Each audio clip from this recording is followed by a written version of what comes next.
आखिरी ये क्रिसमस की छुट्टियों के बाद सौदात ने सिकंदर के साथ साथ मुस्तफ़ा और आया को भी इनवाइट किया। वो खाना खाकर सब ड्राइंग रूम में मौजूद दूसरे से खुशखबरियों में मशगूल थे। रमशा की गोद में 4 माह की अमीरा मौजूद थी। ये हरी आंखों वाली बच्ची उसकी सबसे ज़्यादा लाडली हो गई थी। अक्सर वो हया से कहती, अगर हीरो की जगह उसका बेटा होता तो उसे अपनी बहू बना लेती। तो बदले में हया हंस पड़ती। शरारत से वो भी कह जाती कि वो तो हीरो को ले सकती है। तो पता नहीं क्यों बेटी का सोचकर रमशा को कुछ हो जाता था। उसके गालों पे प्यार करती वो किसी की गर्म निगाहें अपने ऊपर महसूस कर रही थी। सर उठाकर उस तरफ उसने देखा तो वो उसे नहीं देख रहा था, बल्कि दूसरी तरफ मौजूद पर्दे साइड पे हुए खिड़की की तरफ देख रहा था।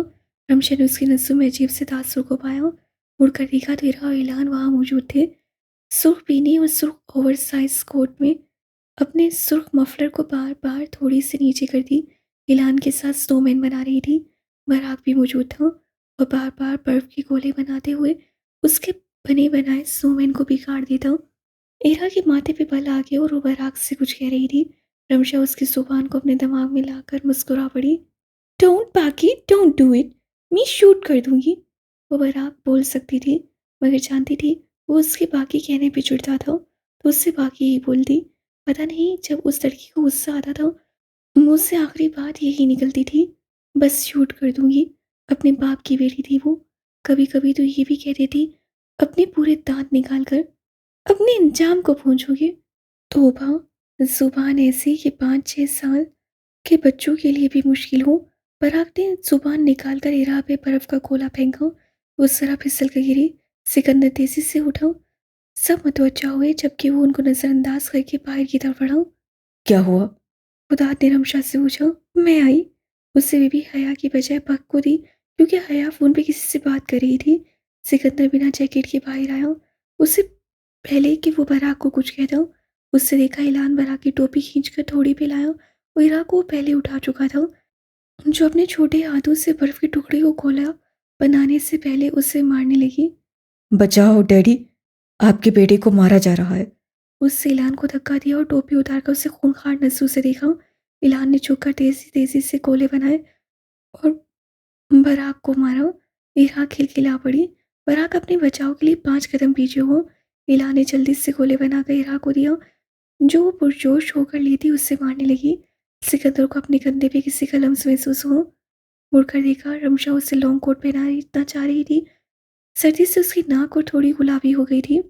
अब बिना जैकेट के आ गए, बहुत ज़्यादा ठंड है। सिकंदर ने अपना चेहरा मोड़ लिया। वो ऐसे ही सीधा खड़ा अपनी बेटी को देख रहा था। रमशा उसके सर से अंदाज से रोने वाली हो गई, मगर खुद पे काबू पाती बोली, ऐलान को देखा आपने? हीरो का बेस्ट फ्रेंड बन गया है। उनकी दोस्ती खूबसूरत है ना? बराक से हीरो की बिल्कुल नहीं बनती। दोनों एक दूसरे से बहुत ज़्यादा लड़ते हैं। बराक जेलिस होता है कि उससे उसका भाई छीन लिया, और हीरो लड़ती है कि उसमें जलने की क्या ज़रूरत है।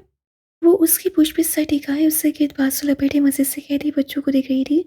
सिकंदर ने गहरा सांस लेकर अपनी जेब से सिगरेट का पैकेट निकाला और लबों में एक रखकर उसे मुकम्मल इग्नोर किया, मगर अपने गिर्द उसके बाजू को हटा नहीं सका। I am sorry Sikandar. उसका लहजा गुलूगीर हो गया। मैं मजबूर हूँ इस मामले में।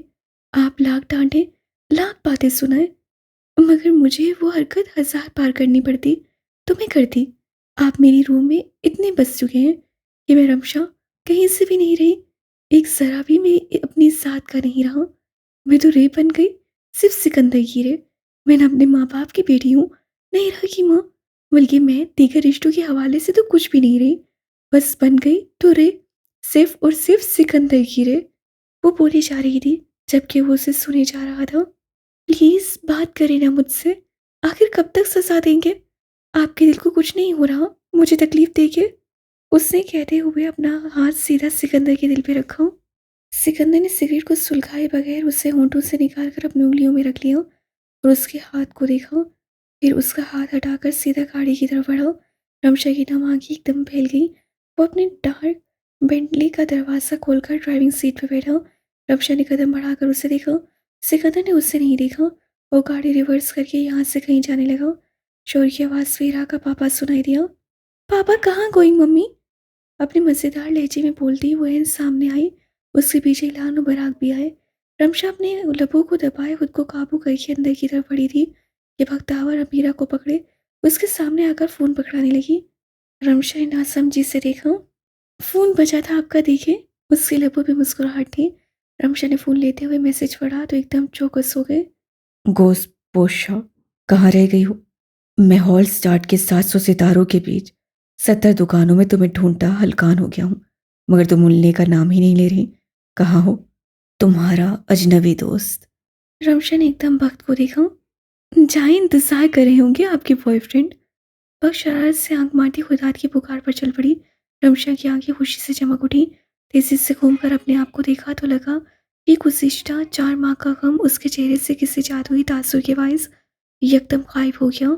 ऐसा लगा ही नहीं कि उससे कितने कांटों में ये पल गुजारे। तेजी से अपने बालों को हल्का सा बिगाड़ कर खुलकर मुस्कुराते हुए उससे खुदात की चाबी उठाई और चल पड़ी। बाहर आई तो हीरा अंदर आने लगी। माँ को देखकर बोली, मम्मी, पापा स्टिल एंगी विद यू। वो सिकंदर की आंखों से देखती समझ गई कि पापा अभी तक नाराज है। रमशा ने झुककर उसे देखा और उसके गाल पे जोरदार बोसा देते हुए बोली, नहीं स्वीटहार्ट, ऐसा हो सकता है पापा मुझसे नाराज हो जाए? आप लोग एंजॉय करो, अब बाहर नहीं खेलना। जो आप भी कहे उनकी बात मानना। बट मम्मी, आप भी will do things you will know like he. जो जी में आए करना, मगर बाहर नहीं जाना, ओके? इलान और बराक भी अपनी टोपी उतार कर अंदर आ गए। रमश ने मुस्कुराकर इलान और बराक को देखा। इलान की ग्रेश ब्लू आंखों में देखते हुए बोले, प्लीज अपनी दोस्त का ख्याल रखना। इलान ने सर हिलाते हुए राह को देखा और मुस्कुराया। आंटी बेफिक्र हैं, वैसे भी ये खुद अपना ख्याल रखना जानती है। क्यों हीरू? मम्मी नो वरी, मैं संभालूंगी। बराक ने उससे कहा। मिस साड़ू, तुम जब सो रही होगी ना, तो तुम्हारे कानों में इतने जोर से गाऊंगा कि तुम्हारे कान फट जाएंगे। इरू ने उसे देखा, फिर अपना सर हिलाकर बोली, ठहरो, me come with my gun. Come Ellie, me is blue monster को शूट करूंगी।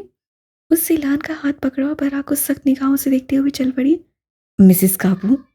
रमशा एकदम किसी के बुलाने पे रुक गई। वो देखने लगी, वो बराक था। यू नो, काबू loves you, even he is scary as death. वो उस बच्चे को देखने लगी जो सिकंदर से बहुत ज़्यादा मुतासिर था। उसी की इज्जत भी बहुत ज़्यादा करता था। हया ने बताया था कि उसकी ज़िंदगी को लेकर नुक्ताए नज़र बिल्कुल बदल कर रह गया जब से वो सिकंदर से मिला है। मालूम है। वो मुस्कुराई, बराक भी मुस्कुराया। वो जाने लगा तो रमशा ने उसे रोका। Thank you. वो किस बात का शुक्रिया अदा कर रही थी बराक अच्छी तरह जानता था। रश की वजह से आज उससे बड़ी दूर जाकर पार्किंग मिली थी। आज 24 दिसंबर था। हड्डियों को जमा देने वाली सर्दी के बावजूद लोगों की तादाद काफ़ी ज़्यादा थी। वो अपने बालों को कानों के पीछे करती सबके मुस्कुराते लब और आंखों की चमक को देखकर पूरे दांतों समेत मुस्कुराई। दिल बाग बाग हो जाने वाली कैफियत थी। इतनी खुशी तो शायद उस सिकंदर की पहली दफ़ा मिलने पर भी नहीं हुई थी जितना कि आज थी। अपनी इस मुस्कुराहट और सिकंदर की सलामती के लिए वो दिल ही दिल में अपने रब से दुआ कर रही थी। बीचों बीच चलते हुए किसी बूढ़ी औरत से टकरा गई तो मुर्दा दिल और सपाट चेहरे से उन्हें तकने की बजाय मासूम सदा मुस्कुराहट से खिलखिलाते लहजे में बोली, सॉरी, सो सॉरी। हाँ, वो घूरती खामोश सिकंदर से जुदाई वाली पागल दीवानी रमशा नहीं थी, बल्कि वो सिकंदर की रे ऑफ सनशाइन थी। रात की चांदी और बेशुमार 700 सितारों से चमकाते रोशनियों के बावजूद भी वो उस किरण को अच्छी तरह महसूस कर सकते थे। उस रोशनी की बात ही अलग थी। उसकी मुतलाशी निगाहें उस खूबसूरत शख्स की तलाश में थी जो उसका था, सिर्फ और सिर्फ उसका। वो उस खूबसूरती में भी उसे बआसानी ढूंढ लेती, क्योंकि उसकी शख्सियत में ऐसा शहर था जो उसे सबसे नुमाया करता था। और वैसे भी उस शख्स के अलावा उसे सब बाकी सारे एक जैसे आम से लगते। आम तो वो खुद भी थी। उस शख्स की मोहब्बत ने उस हीरे की पहचान दी। चलते चलते वो कैंडी शॉप में आ गई। वो कुछ मिनट यहाँ खड़े होकर उसे ढूंढेगी, क्योंकि आगे काफ़ी रश था। इतने लोगों में सिकंदर की तरफ जाते हुए उलझन नहीं होती थी, मगर वो सोच रही थी कि सिकंदर इतने हुजूम में खड़ा नहीं होगा। उससे घबराहट के साथ साथ कुछ हद तक वहशत भी होती थी। इस बात पे वो ज़रा उलझ भी गई, मगर क्या कह सकते हैं। वो सिकंदर हदीद था। आसपास उसे सिकंदर कहीं दिखाई ना दिया तो वो फ़ोन निकालकर उससे कॉल करने लगी। जब उसे किसी की मौजूदगी अपनी पुश में अच्छी तरह महसूस हुई। इतना खूबसूरत बंदा आपके पीछे खड़ा आपको कितनी देर से तक रहा है, और आप वहां किसे तलाश कर रही हैं? रमशा मुड़ी तो उसके चेहरे के तासुरात ऐसे हो गए जैसे किसी बच्चे को पहली बार तोहफा मिला हो। आप यहाँ हैं मिस्टर अजनबी, जबकि आप तो कहते थे 700 सितारों तले बीचों बीच खड़े मेरा इंतजार कर रहे होंगे, जबकि आप यहाँ छुपे हैं। गोश्त पुशारे खड़े होकर मेरी टांगें शल हो चुकी थी। सर भी हासा चकरा चुका था। हालत ऐसी बुरी हो गई कि मत पूछे। समझे बूढ़ा हो गया इस प्यारी सी लड़की के इंतजार में। वो उसके सरापे को सहराते बड़े इस्तेकाक से देखने लगी और पन में ऊपर करती बोली, मगर आप तो माशाल्लाह से काफ़ी ताज़ा लग रहे हैं। मुझे लग रहा है आप अभी आए हैं, मेरे साथ ड्रामा कर रहे हैं। सिकंदर हंस पड़ा। उसको हंसता हुआ देखकर हमशा का दिल शांत हो गया। इस हंसी के लिए कितना तरसी थी वो। क्या करूं, इस लड़की की बेपनाह मोहब्बत का कमाल है। वो मेरी रूह का सुकून है, मगर वो झल्ली दिमाग जरूर खराब करती है। इसलिए कभी कब ना कभी ये ताजगी भी मुरझा जाती है। हम्म, जैसे वो छली लड़की आपको बेसुकून करके वो तो बड़े मजे और सुकून में रहती है ना। यकीन जाने मरती है वो आप पर। सिकंदर के अब्रू ऊपर हो गए, आंखों में हैरत भर आई। मगर मरने से ज्यादा वो मारती है। कहाँ मारती है? इतने नाजुक से हाथ हैं उसके। बड़ा पता है आपको उस लड़की का। इतनी हमदर्दी क्यों हो रही है गोसपूशा? वो झुककर उससे पूछ रहा था। उसके गाल सुर्ख हो गए। बस हमदर्दी है, हमदर्दी होनी भी चाहिए, क्योंकि वो मोहब्बत में मर मिट जाने वाली है। वो मोहब्बत में सबको भूल जाने को तैयार है, सवाए उसके। उसकी मोहब्बत के अलावा उसे कुछ दिखाई नहीं देता। वो उसकी मोहब्बत के आगे कुछ नहीं है। उसकी कोई औकात, कोई कदर कीमत नहीं है। सिकंदर ने उसके ठंडे हाथ थाम लिए और अपने दिल पे रखा। इस दिल से पूछो उसकी क्या औकात है। ये नाजुक लड़की यहाँ मारती है, और बड़े जोर से। ये दुनिया का ही होश नहीं रहता। उस लड़की से हमदर्दी की बजाय इश्क किया जाए, और ये सिर्फ एक शख्स का हक है ना? वो उससे पूछ रहा था और उसकी लोधी थी निगाहों से वो नर्वस होती, अपने बेहंगम होती धड़कनों को काबू में लाने की कोशिश कर रही थी। बताओ गोसपूशा, उससे बेपनाह इश्क कौन कर सकता है? शेर दाऊद सिकंदर, सिर्फ और सिर्फ मेरा दाऊद। उसका ये प्यार भरा इतरा फखर से चमकती आंखें बस सुनिए यहीं आप पे आकर ठहर गई। यहाँ क्यों आई हो? ताकि बहुत जल्द आपके यहाँ माँ बहन का कोटा पूरा करूं, और वो भी इरा दाऊद के नाम से। उसकी बात पे सिकंदर खुलकर मुस्कुराया। फिलहाल तो एक ही काम करो मेरे लिए। वो क्या? सबके सामने चिल्लाकर कहो तुम दाऊद की हो और उससे बेतहाशा मोहब्बत करती हो। उसकी बात करने की देर थी और रमशा अपना हाथ उसकी गिरफ्त से निकालती जाने लगी, तो उसकी दिलेरी पे सिकंदर अपने पोसेसिव जोन में आ गया। बाजू पकड़कर खींचते हुए उससे दूसरी समेत लेकर गया। पागल हो तुम। वो अब पीछे कोने के जरा हैरान से खाने में आ गए। दरवाजे के साथ उसे लगाए उससे घूर रहा था। रमशा ने अपनी मुस्कुराहट दबाई। क्या हुआ? मैं तो वही करने जा रही थी जो आपने कहा था। हाँ, इतनी तुम फर्माबरदार हो ना मेरी। तुम सीरियस ही हो जाती हो। पता है ना कितना पागल हो जाता हूँ। अगर सबकी निगाहें तुम्हारी तरफ मरकूज होती, तुम्हारी वो आवाज़ सुन लेते, तो मैं सबको मार डालता। रमशा के दांत सुरात एकदम ड्रॉने हो गए। ये आप ही है ना, नर्म मिजाज शेरदौद, इतना पोसेसिव? आपका अभी से ये हाल है तो शादी के बाद क्या होगा? मुझे तो आपसे खौफ आ रहा है। वो वीडियो भी बना सकते थे। तुम सिर्फ मेरी हो। तुम्हारी आवाज़ भी मेरी है। तुम्हारा वजूद भी मेरा है। तुम मेरी आंखों के लिए बनी हो। उससे छुपकर रमशा के गाल से लाए। बोला किससे था? चलें अपने आप को ट्रम्पल करें। वो शरारत से उसे छेड़ने लगी। सिकंदर ने उसका हाथ उठाकर होले से उस अपने गाल पे मारा। अब खुश? वो मुस्कुरा उठा। मुझे भी तो खुश करें, कब से आपको खुश कर रही हूँ। सिकंदर की निगाह एकदम रमशा की पुष्प दरवाजे की पट पे गई, जहाँ पे मिसलटो लगा था। ये दो वजूहत की बिना पे क्रिसमस में इस्तेमाल किया जाता था। एक तो अच्छी तकदीर की उम्मीद और पूरी नजर से पाक कराने के लिए घरों में इस्तेमाल किया जाता था, जो मोहब्बत, दोस्ती और अमन का पैगाम लाती थी। दूसरा, मोहब्बत करने वाले जोड़े उसके नीचे खड़े होकर अपने प्यार का इजहार किया करते थे। सिकंदर उस छोटे से पौधे के पीस को देखकर मुस्कुरा उठा। रमशा ने उसकी निगाहों के ताक़ुब में ऊपर देखा। उसी वक्त सिकंदर नीचे हुआ और वो दोनों अब एक दूसरे के बेहद करीब थे। सिकंदर की सांसें उसके चेहरे पे पड़ रही थीं। मैं, शेर दाऊद सिकंदर, इस जिंदगी में और मरने के बाद भी तुम्हें पागलों की तरह चाहता रहूंगा। कहते साथ ही उससे मोहब्बत और शिद्दत से भरी मोहर रमशा के होंठों पे छोड़ी। उसके बाद उसकी पेशानी पे अपने लब रखते हुए बोला, करबा करबू, आई लव यू, तिया मोरे। उसको जितनी जुबानें आती थीं उसमें उससे रमशा से प्यार का इजहार किया। रमशा ने उससे गले में बाहें डालकर अपनी पेशानी उसकी थोड़ी सी टकराती बोली, मुझे मुकम्मल करने वाले शख्स, मैं सिर्फ आपको चाहती हूँ। उन दोनों के बरक्स दूसरी तरफ उन 700 सितारों के बीचों बीच आसपास लोग मिलकर गीत गाकर अपनी खुशियां मना रहे थे और वो दोनों एक दूसरे में गुम अपने अंदर बजते मौसीकी को सुनते अपनी मुस्कुराहट और खिलखिलाहट से एक अलग जहां बना रहे थे। वो दाऊद और सिर्फ उसकी रे कहानी उनसे शुरू होकर उन पर ही मुकम्मल होती थी। उनके बगैर तो सब कुछ वीरान था और उन दोनों के वजूद ने उस वीरान सी जगह को, उस 700 सितारों वाले टाउन को भी मात दी थी। एहतितामी हिस्सा। वो इस वक्त दोनों लेबर रूम के बाहर मौजूद किसी भी लम्हे उस सराहने वाली खुशी का इंतजार कर रहे थे। सबसे ज्यादा बेचैनी या वहशत सिकंदर के चेहरे पर थी, जबकि रमशा सर पे दुपट्टा डाले तस्वीर पड़े दुआ कर रही थी। उसे सिकंदर को देखा जो मुठियां और जबड़े पीछे खड़ा था।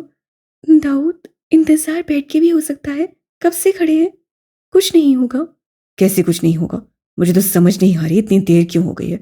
एरो इतनी जल्दी हो गई थी, ये क्यों इतना टाइम लगा रहा है? भाई वो जूनी बात ही, उसको तो हर चीज की जल्दी होती है। और डॉक्टर, आपकी तो स्पीडी थोड़ी है। वो अपनी हंसी रोक रही थी जबकि सिकंदर उससे घूरते हुए सख्त बरहम दिखाई दे रहा था। नर्स लेबर रूम से बाहर निकली थी। सिकंदर ने उसे रोककर पूछना चाहा कि उसी लम्हे खुदात मास्क और सर्जरी गाउन और हेडवेयर पहने बाहर आया। मास्क उतार कर उसे सिकंदर को देखा जो तेजी से बोला। बख्ता, बोलते हुए शिद्दत से उसकी आवाज़ से कहीं गुम हो गई। रमशा भी खड़ी हो गई। खुदात ने मुस्कुराते हुए कहा, मुबारक हो नाना साहब, आपका शहजादा आ गया है। पीछे से बच्चे की रोती हुई आवाज़ सुनकर सिकंदर ने खुशी से हंसकर खुदात को खींच कर गले लगाया।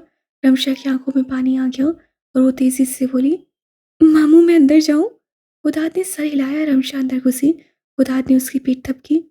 बिल्कुल ठीक है वो। उससे देखते हुए मुझे प्लीज मारने न लग जाना। नया नया बाप बना हूं, थोड़ी इज्जत रख लेना। सिकंदर ने उसकी बात पे जोरदार धमोका उसकी कमर में चढ़ा। उसको तकलीफ तुम्हारी वजह से मिली है, उसके लिए तो 2 दिन खून से लाजमी पड़ेंगे। मैं देखता हूं उसे। उससे अलग करते हुए तेजी से पूछा। वक्त की फिक्र में मुब्तला हो गया। कुछ भी हो जाए वो अपने मिजाज से नहीं हट सकता था। ठहर जाओ, उसे शिफ्ट करते हैं। तब तक उस मोटू को लाता हूं। सुन के बेहोश मत हो जाना, मगर 10 पाउंड का है तुम्हारा नवासा। सिकंदर का चेहरा सफेद हो गया। बख्तावर जिंदा कैसे है?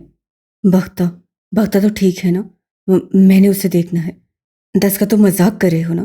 खुदा, ये सब तुम्हारी वजह से हुआ है। उससे महका उदात की धुलाई करने लगा। उसी वक्त उदात तेजी से उसी सिमत भागा। हन्नान और आईना फूल और फूलों के टोकरे पकड़े उस तरफ आ रहे थे। उन दोनों को उस तरफ आता देखकर रुक गए। अल्लाह खैर करे, हन्नान ये भाग क्यों रहे हैं? खैर ही है, मैं इसी मंजर की तौका कर रहा था। चाचू, भाई। आईना, मुझे इस भेड़िए से बचाओ। अब तुम्हारा कजन 10 पाउंड का है, तो इससे मेरा क्या कसूर? आईना की आंखें फैल गई जबकि हन्नान खुशी से याहू कहने से न रुक सका। सिकंदर ने उदात की गर्दन दबोची और हन्नान को सख्त नजरों से देखकर दाड़ा। मेरी भांजी मरते मरते बची है और तुम याहू कहते रहे हो। ओह गॉश चाचू, हमारा छोटा भाई आ गया। आईना खुशी से चीजें पकड़े समेत उदात से मिली। मजबूरन सिकंदर को छोड़ना पड़ा तो हन्नान ने उससे पकड़ लिया। मुबारक हो यंग नाना कमीने, आज के दिन तो कम से कम खुश हो जाओ। हमें फ्यूचर का फाइटर मिल गया है। देखना कैसे हमारे दुश्मनों को एक एक हाथ से पटकेगा। ए खबरदार, तुम लोगों के फजूल कारोबार में अपने बेटे को मुलव्विस नहीं होने दूंगा। वो तुम लोगों के लिए जूनियर भा काफी है। अरे शेरू, तुम्हारी जूनियर भा से याद आया, उसकी फिर शिकायत आई, शूटिंग गन से उसने एक बच्चे को मारा है। सिकंदर की आंखें फैल गईं। क्यों? जरूर उस बच्चे ने कुछ किया होगा, वरना हीरो ऐसा कभी ना करती। वो ठीक तो है ना? वह फोन निकालकर हीरो को कॉल करने का सोच रहा था। खुद ही पूछो, हमें वक्त से तो मिलवाओ। तोबा, ये लड़की को होला रखो भा, कल को किसी को मार वारना है। सिकंदर खुदात को तेज नजरों से देखता एलेक्स को कॉल करने लगा। हाँ एलेक्स, एरो ठीक तो है ना? किसी ने कुछ कहा?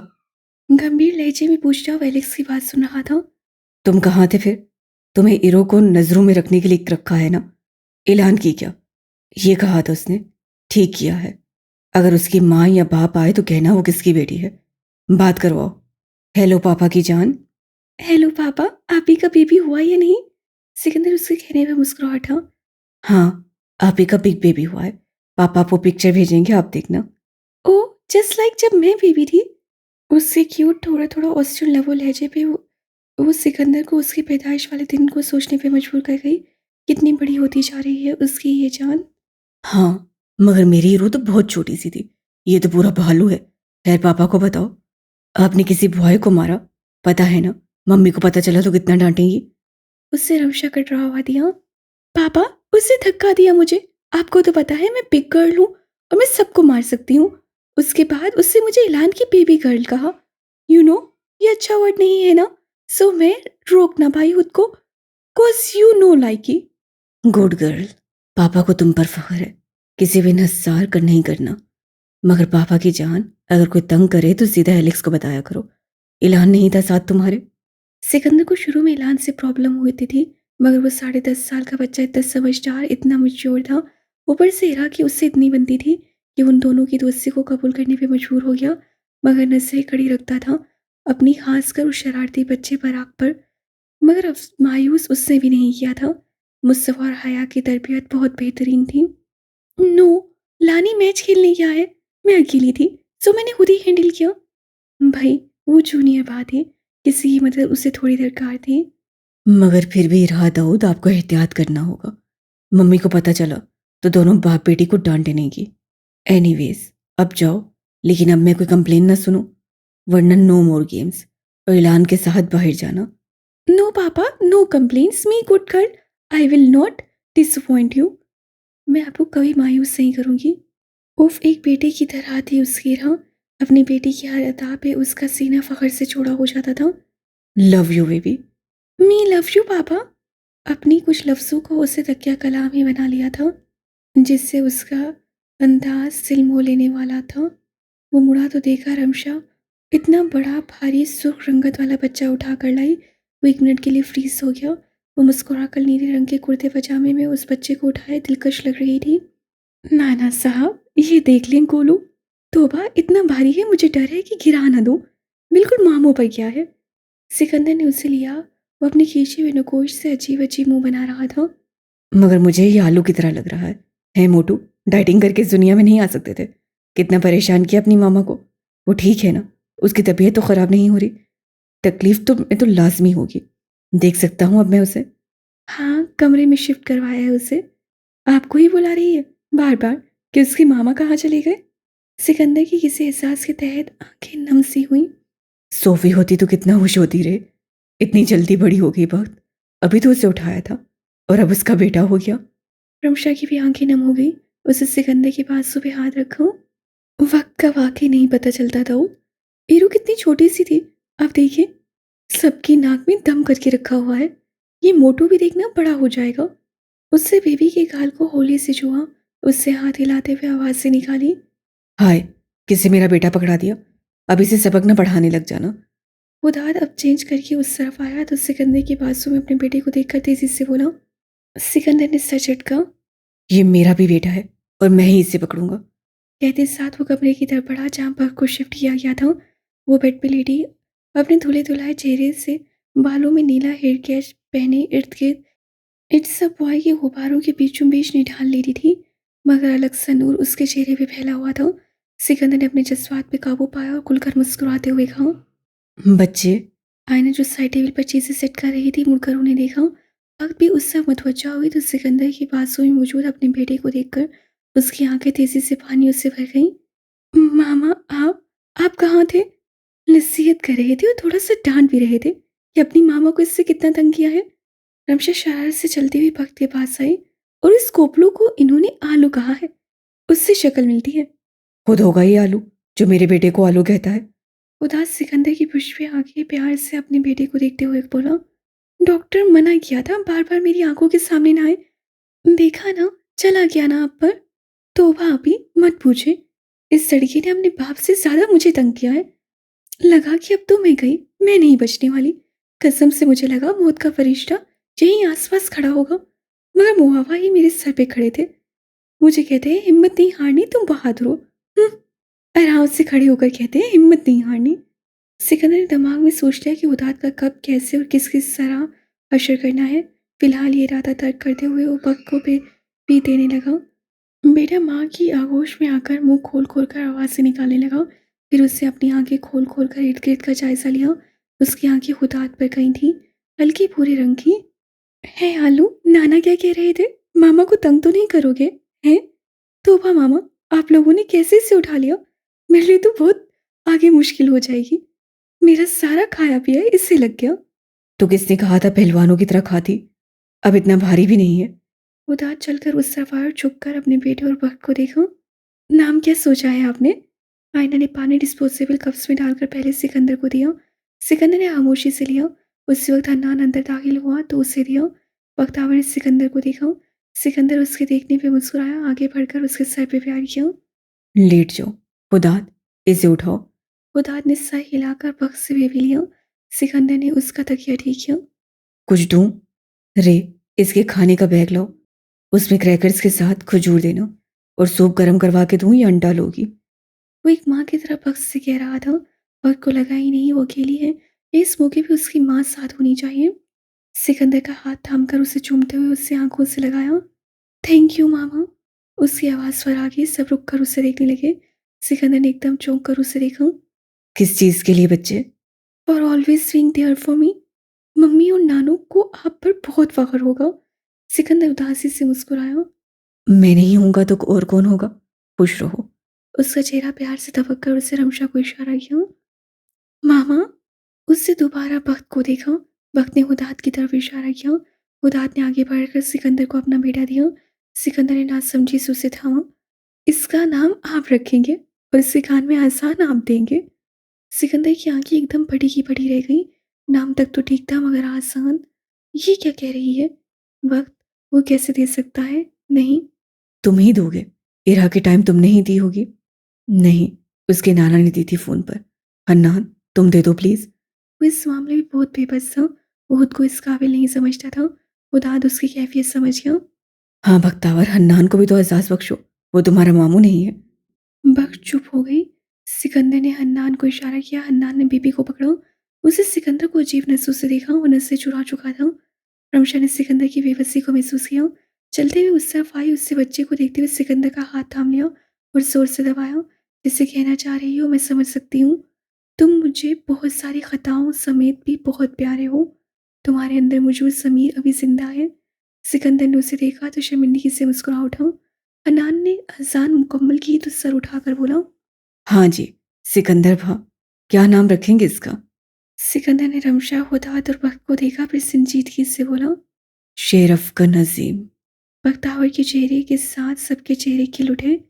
ये की ना बात। बिल्कुल इसकी शख्सियत पे यही नाम चल सकता है। हुदात ये अभी पैदा हुआ है, कहाँ से इसकी शख्सियत बन गई? वक्त, मुझे लगता है हुदात भाई इसकी जसामत की बात कर रहे थे। वैसे हमारी फैमिली का ये वाहिद बच्चा है जो अभी से बिल्डोजर से मिलता जुलता है। हन्नान ने घूरते हुए भक्त को देखा जो खुद भी हंस रही थी। भक्त की नसें हुदात से टकराई। हुदात ने आंख मारते हुए कहा। देख रही हो शेर अफगन की माँ? भक्त ने उससे घूरा। देख रही हूँ मैं मलंग बाबा। हुदात ने हंसकर तासुब से सर हिलाया। ये लड़की नहीं सुधरेगी। उसी मंजर की तरफ चलते हैं जहाँ बहुत पहले इस कहानी का आगाज हुआ था। वही पुलिस स्टेशन, वही न्यूज़ एंकर, वही चेले, वही इक्का दुक्का लोग हजूम में खड़े शायद किसी की आमद का इंतजार कर रहे थे। वही गर्मी से भरी तपती दोपहर।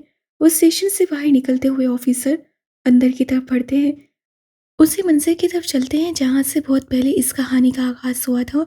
वही पुलिस स्टेशन, वही न्यूज़ एंकर, वही चेले, वही इक्का दुक्का लोग हजूम में खड़े शायद किसी की आमद का इंतजार कर रहे थे। वही गर्मी से भरी तपती दोपहर और स्टेशन से बाहर निकलते हुए ऑफिसर्स अंदर की तरफ बढ़ते हैं जहां अंदर काफ़ी तब्दीलियां महसूस हुई मगर माहौल हमेशा की तरह एक साधा, ठंडा, कुछ हद तक गर्म। एक तरफ खामोशी तो दूसरी तरफ बेशुमार सरगोशी। ये तो रोज का ही मंजर था। अंदर डीआईजी ऑफिस में सबको उम्मीद थी कि भरम से जमाल अजीम का सामना करना पड़ेगा मगर अब वक्त गुजर गया था। जमाल अजीम ने रिटायरमेंट ले ली थी और 3 सालों बाद उस रैंक पे अब उनका अपना दामाद मौजूद था, डीआईजी हन्नान अलवी, जो अपनी बेशुमार आला सर्विसेज की बदौलत इतनी कम उम्र में इस मुकाम पर फाइज हो गया था। कुर्सी पे बैठे वो टांग पे टांग रख के फ़ोन से बख्तावर की भेजी हुई वीडियो देख रहा था। बख्तावर की ग्रेजुएशन सेरेमनी थी। जी हाँ, हुदात मवावा की नालायक बेगम के पास वकालत की डिग्री आ चुकी थी। नीले रंग के गाउन और टोपी पहने वो 1.5 साल के मोटे शेर अफगन छोटा शेरू को पकड़े खड़े मुस्कुरा रही थी। दूसरी तस्वीर आगे करता तो ऊंचा लंबा कड़ियल नौजवान हुदात अजीम बख्तावर अजीम के गिर्द बाजू फैलाए अपने बेटे के गाल खींचता खुलकर मुस्कुरा रहा था। वक्त से पहले रमशा की भी कलरी स्कूल से तालीम मुकम्मल हो चुकी थी और उसकी पार्टी उन्होंने रखी थी। वो अलग बात है कि सिकंदर ने भेजी नहीं। वो उससे नाराज था कि उससे मिलने नहीं आया। अब वक्त ने उसके कहने पर उसकी पार्टी की तस्वीरें दिखाई। बच्चे बड़े हो रहे थे, उन सबकी जिंदगी में बदलाव आ रहा था। खुद वो अब 3 से 4 की फैमिली हो गई थी। 5 महीने पहले वो एक बार फिर बेटे का बाप बना था। सारे बेटों की फौज में राह इकलौती बेटी थी। ठीक कहा था, ये फ्यूचर की कॉपो सबको लीड करेगी और उसकी ताकत उसके ये 3 भाई होंगे। ओहो, शेर अफगन की तो हालत ही रहा। बुरहान अलवी की पैदाइश में सिकंदर नहीं आ सका था, जिससे हुनान को गुस्सा था, मगर वो उस ठीक इंसान को क्या कह सकता था जो यहाँ से जाने के बाद उन्हें बिल्कुल भूल के रह गया था। ये गिला जमाल अजीम को भी था कि सिकंदर तो बाहर जाकर बिल्कुल मसरूफ़ी हो गया है। स्लीक सी मर्सिडीज सामने स्टेशन पे आकर रुकी। दरवाजा आगे से खुला तो चमकते हुए काले बूट और डार्क नीली शलवार कमीज से मलबूस कोई बाहर आया। हाथों से दरवाज़ा बंद करते हुए उसकी रोलेक्स सूर्य की किरण से चमकने लगी और उसकी कातिल मुस्कान के साथ बढ़ता डिम्पल देखने वाले को मार ही डालता था। न्यूज़ वाले शायद किसी की आमद से फारिग होकर निकलने की तैयारी करने लगे जब उस आदमी को देखकर चौंकने, जो काली सनी ग्लासेस पहने अपनी शानदार पर्सनैलिटी से उन्हें देखता सीढ़ियों की तरफ बढ़ा। अजीब बात थी कि ऐसे लोगों को देखकर वो अपनी अदा दिखाने से बाज नहीं आता था, मगर शायद अब ये हरकतें उसके लिए अहम नहीं रही थी। वो जो अंदर जा चुका था तो किसी एक एंकर को याद आया कि ये कौन है। ये तो, अरे हाँ, सब वर्दी में मलबूस ऑफिसर्स उसे देखकर चौंक उठे। स्टाफ नया था, मगर कुछ लोग पुराने थे। वो वैसे भी भूली जाने वाली चीज़ थोड़ी था। हाँ, ये तो वही है। मुस्कुराकर अपनी ऐनक उतारते हुए बोला। ये डीआईजी साहब मसरूफ हैं कि मुफ्त के नवाले दौड़ रहे हैं? ऐसे बेबाक गुस्सा ही एक ही शख्स कर सकता था। उसे एकटक देखने के बाद एक एएसपी दबंग लहजे में बोला। कौन हो तुम और हमारे सर से क्यों मिलना है? अरे, मुझे ऐसे मत देखो। तुम्हारे सर का मेरे पास उधार है, वो चुकाने आया हूँ। इन्फॉर्म करोगे या ऐसे ही चला जाऊं? वैसे मैं ऐसे ही करता था, ना जाने आज शरीफ बनने का दिल पता नहीं क्यों कर रहा है। इससे पहले एएसपी कुछ कहता किसी ने उस शख्स को पुकारा। वो दोनों मुड़े। पूरे 5 मिनट वो शख्स डीआईजी हन्नान अलवी का दरवाज़ा खोलकर अंदर आया। हन्नान की नज़र उस पर पड़ी तो 1 मिनट के लिए साकित हो गया, तो उससे पल उठा। ओहो, तो जमाली की कुर्सी पे लाकर तुमने छीन ही ली। ऐसी कमीनगी की इंतहा तो मैंने भी नहीं की थी। कितने जालिम और बेगैरत हो तुम डीआईजी। सिकंदर बाप पूरे आबोताब से खड़ा हन्नान को शरारत भरी नजरों से देख रहा था। हन्नान ने दांत पीस कर टेबल से अपना रिवॉल्वर उठाया और उसकी तरफ निशाना किया। यहाँ क्या लेने आए हो तुम? हाथ ऊपर करो। वो सख्त लहजे में कहता उसे देखने लगा जो अभी तक मुस्कुरा रहा था। उससे हाथ ऊपर कर लिए। मेरा अपना मुल्क है, मेरा अपना शहर है और मेरे सारे अपने यही हैं, तो कहाँ जाऊंगा? अच्छा, कौन सा मुल्क, कौन सा शहर? सबको वीरान करके दफान हो गए। अब क्या लेने आए हो? अपने कमीने यार को अपनी बाहों में भींचने, जो ना सिर्फ दूसरे बेटे का बाप बना बल्कि अपने काले करतूतों से यहाँ इस मुकाम तक पहुंच गया। क्रेडिट तो सारा मेरा है ना। वो लिए बगैर कैसे आगे बढ़ सकता हूँ? फौरन ही हन्नान ने आगे बढ़कर खींचकर उससे गले लगाने से पहले कहा। इधर आ कमीने, याद आ ही गई मेरी। एक और गैंग मेंबर इस दुनिया में आया है, कैसे ना था? तो कभी नहीं सुधरेगा। सिकंदर ने उसकी पीठ पे हाथ मारा। जो भी हूँ, जैसा भी हूँ, सिकंदर भाई हूँ। किसके साथ आए? इंतजार कर रहे हैं घर में। भाभी और बाकी सब वहां पहुंच रहे होंगे। तुम्हें लेने आया हूँ। कुछ तो फायदा उठाओ इस रैंक का। इतनी ईमानदारी भी अच्छी नहीं होती। हन्नान उससे पहले उसे धो लगाकर बैठने को कहता एकदम चौंक उठा। घर? कौन सा घर? अंकल आंटी का घर? सिकंदर विला की बात कर रहा हूँ, वहां जहां मैंने खून पसीने से अपना घर बनाया था। मेरा और रे का घर। मगर तूने, वो कहते हुए रुक गया। तूने दोबारा खरीद लिया ना घर? मैंने बेचा ही कब था? ये बात हन्नान के लिए झटके का बायस बनी। मुझे बताएं तो सही, कहाँ जा रहे हैं? रमशा की आंखों पे पट्टी बंधी हुई थी। एक हाथ सिकंदर के हाथ पे था तो दूसरा हाथ बार बार ब्लाइंड फ्लूट को ठीक किए जा रहा था जो उसे उलझन में मुब्तला कर रहा था। सबर, इतनी जल्दी क्या है रे? बस पहुंचने वाले हैं और खबरदार चीटिंग की। मुझसे बुरा कोई नहीं होगा। आपसे बुरा है भी नहीं। इरहा को जावेद भाई के साथ भेज दिया और मुझे पता नहीं कहाँ ले जा रहे हैं। अब तो मुझे घबराहट हो रही है। पट्टी उतार दूँ? नहीं। दो टोक लहजे में उसने बस बात खत्म कर दी। फिर उससे गाड़ी बिलाखिर रोकी। रमशा पट्टी उतारने लगी कि सिकंदर ने उसके हाथ पकड़ लिया। उतारना नहीं। उसके बाद वो दरवाज़ा खोलने और बंद करने की आवाज़ आई। 2 सेकंड बाद उसकी तरफ का दरवाज़ा खोला गया। सीट बेल्ट खोलकर वो उसके दोनों बाजू थाम कर बाहर निकालने लगा। या अल्लाह दाऊद, ऐसा क्या दिखाने लगे हैं? वही जो तुम्हारे होश उड़ा दे। अब चुप करो। अच्छा खासा गूंगी पूरी मिली थी। अल्लाह सही खफा हो गया मुझसे। रमशा ने उसके बाजू पे मारा। मेरा हाथ पकड़ो और फिर मेरे साथ चलना, ठीक है? ठीक है, अम्मी अब्बू का नया घर तो नहीं है? वो तुम्हारे लिए सरप्राइज है। सिकंदर के लहजे में हैरत थी। दाऊद, कहीं आपने उस नाम को मुकम्मल तो नहीं कर लिया? अगर ऐसा है ना, तो मैं आपको छोड़ूंगी नहीं। अगर आपने खुद को तकलीफ भी दी। जब जब वो उसके सीने पे अपने नाम का पहला हरूफ, जो अब पक्के निशान की सूरत में बन गया था, देखती, उसकी आंखें एक बार फिर नम हो जाती। कितना पागल था उसका दाऊद। रिलैक्स। तुम तो अब भी उतना काम चाहती हो। मैं भी नहीं पागल होता। जब जब तुम्हारे बाजू में वो लिखी दास्तान और अपना नाम पढ़ता हूँ। मैंने तो कुछ भी नहीं किया। उससे रमशा का हाथ पकड़कर अपने सीने पे रखा जहाँ पे वो निशान मौजूद था। आपका सहम ज्यादा गहरा था, और मैं जो कुछ भी करती थी, जानबूझकर नहीं करती थी। खबरदार आपने ऐसी हरकत की। My sunshine. सिकंदर ने उसके हाथ चूमे। नहीं किया यार। और अगर करना होता तो ऑस्ट्रिया में ना दिखा देता। वैसे अगर चाहो तो मैं काम मुकम्मल कर लूँ। रमशा ने उसका हाथ छुड़वाकर उसके बाजू पे हाथ मारा। सिकंदर हंस पड़ा। आपका कुछ पता नहीं है, मोहब्बत में अंधे हैं आप। अपनी मोहब्बत में अंधा हूँ, तुम्हारी मोहब्बत में नहीं। कोई शेर तो नहीं ले लिया? मैं बस उतारने लगी हूँ। सिकंदर ने उसी लम्हे उसे उठाया। अब उतारा तो गिरा दूंगा। रमशा उफ कहती सीने पे बाजू लपेट चुकी थी। मिट गई दूरियां। मैं यहाँ हूँ, यहाँ हूँ, यहाँ। रमशा के एकदम कान खड़े हो गए। इस बात का क्या मतलब है? कुछ नहीं। तुम्हें उठाकर वो गाना अचानक याद आ गया। इतनी बार उठाते हुए नहीं आया, अब कैसे आ गया भला? रे, तुम जरा भी रोमांटिक नहीं होगी। आप मुझे डरा रहे हैं। मैं रोमांस का रे भी भूल रही हूँ इस वक्त, जब तक मेरा जसूस खत्म नहीं हो जाता। जालिम लड़की, मुझे 1000 बार डराया है। मैं तो अपनी रमशा का रे नहीं भूला। अब वो चलते हुए उससे उतार चुका था। एक सेकंड। रमशा का तजस्सुस खत्म करने के लिए उससे पट्टी खोली।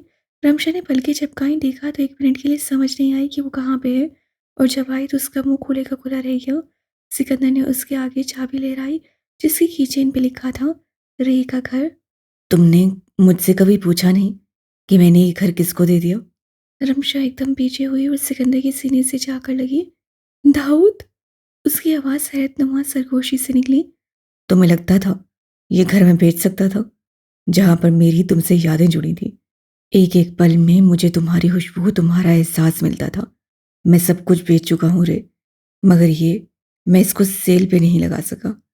हमारी हीरो का पहला बोल, हमारी हीरो का पहला कदम, हमारी हीरो की शरारतें, मैं इसे नहीं बेच सकता था। रमशा घूमी और सिकंदर के गिर्द बाजू लपेटे उसे चुप करवा चुकी थी। क्या अल्लाह इस कदर मेहरबान हो सकता है मुझ पे दाऊद? इस बात का यकीन तो उसी दिन हो गया था जब तुम बोली थी। वो मुस्कुराकर उसके गिर्द बाजू लपेटे बोला। मुझ जैसी बंदी पर भी? वो छोटे बच्चों की तरह उससे पूछ रही थी। तुम जैसी बंदी से क्या मुराद?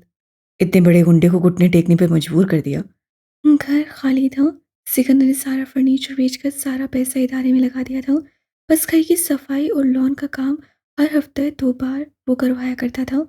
चंद एक अदद चीज़ें थी, वो उससे से शॉपिंग करवा चुका था, जिससे वो पेंटिंग, वॉल पेपर और सिक्योरिटी लॉकर शामिल था। रे को यकीन ही नहीं आया था कि वो पाकिस्तान कभी जा सकेगी, और उसके बाद उस घर में सालों बाद आना एक अजीब सा एहसास बख्श रहा था। कैसा लग रहा है इस घर की मालिक बनकर? मतलब? वो पीछे होकर उसकी आंखों में देखने लगी। मतलब ये कि स्वीट हार्ट, कानूनी तौर पर ये घर आपके नाम है। दाऊद! उसकी आंखों में नमी आ गई। श्श, एक और चीज है जो तुम्हें दिखानी है। वो इस वक्त बिल्कुल उसे रोता हुआ नहीं देखना चाहता था। इसे उसका हाथ पकड़कर उन दोनों के बेडरूम का दरवाज़ा खोला। बेडरूम साफ सुथरा मगर बिना फर्नीचर और खुली बड़ी खिड़कियों की बदौलत हद से ज़्यादा बड़ा लग रहा था। मगर वहाँ पे एक बड़ा सा रैप हुआ फ्रेम पड़ा हुआ था। ये क्या है? खोल के देखो। पुनः समझी से एक और सरप्राइज के लिए तैयार आगे आई, और 5 मिनट उस रैपर को खोलने में लग गई। और पीछे हुई तो एक बड़ी मुस्कुराहट उसके चेहरे को मुकम्मल कर रही थी। रमशा, बख्तावर, दुरायना, हुदाद, हन्नान, सिकंदर, उन सब के बच्चे, उनकी फैमिली। उसके ऊपर सुनहरे लफ्ज़ों में लिखा था, the trampling mob family. Ramsha की हंसी निकल गई। इसमें कोई शक नहीं था कि चाहे कुछ भी हो जाए, कितनी मुश्किलात, मसले मसाइल, दूरियां क्यों ना आ जाएं, ये फैमिली एक दूसरे से जुड़ी रहेगी। हर मौके पे एक दूसरे के लिए खड़ी रहेगी। एक दूसरे के लिए हर किसी को ट्रैम्पल करने को ये तैयार रहेगी। मुकम्मल है ये तस्वीर। बस हमारा बुरहान अलवी रह गया। इंशाल्लाह अभी ऐसी और तस्वीर से हम अपना घर भर देंगे। मज़ीद तस्वीरों से याद आया, सब लोग आते होंगे, बल्कि मुझे लग रहा है आ ही चुके हैं। सब? मतलब सब? जमाली और तुम्हारे अम्मी अब्बू के बगैर तस्वीर तो मुकम्मल होने से रही रहे। आओ नई यादें बनाते हैं। घर पा कर बूरे। सिकंदर ने हाथ आगे बढ़ाया और रमशा दोस्त सिकंदर अपने उस गैंगस्टर के हाथ पे हाथ रखकर नई यादें बनाने के लिए उसके संग चल पड़ी। नीचे पहुंचे तो इराके के एकों की गूंज उनके चेहरों पे मुस्कुराहट ले आई। अलूम दाव और दिल तंग दम ट्रैम्पलिंग फैमिली।